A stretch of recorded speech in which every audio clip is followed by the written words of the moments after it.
আমাদের শহীদরা নিজের জীবন উৎসর্গ করেছিলেন এই রকম একটি বাংলাদেশ গঠনের জন্য।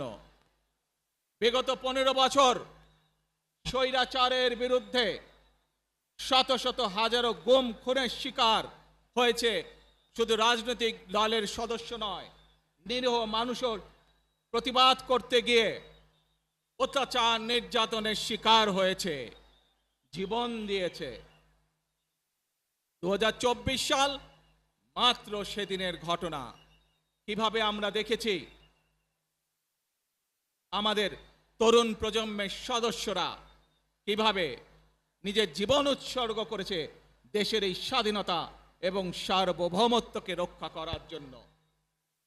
প্রিয় ভাই বোনেরা, কয়েকদিন আগে এই বাংলাদেশের 24-এর আন্দোলনের এক সাহসী প্রজন্মের এক সাহসী সদস্য ওসমান হাদিকে হত্যা করা হয়েছে। ওসমান হাদি শহীদ হয়েছে।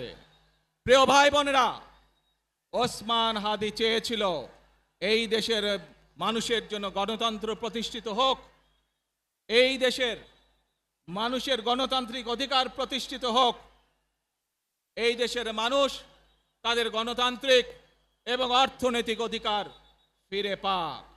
আজ 24-এর আন্দোলনে যারা শহীদ হয়েছেন, ওসমান হাদি সহ 71-এ যারা শহীদ হয়েছেন, বিগত স্বৈরাচারের সময় বিভিন্নভাবে খুন গুমের শিকার হয়েছেন, এই মানুষগুলোর রক্তের ঋণ যদি শোধ করতে হয়, আসুন আমরা আমাদের সেই প্রত্যাশিত বাংলাদেশ গড়ে তুলব, যেখানে আমরা সকলে মিলে কাজ করব, যেখানে আমরা সকলে মিলে আমাদের প্রত্যাশিত বাংলাদেশকে গড়ে তুলব।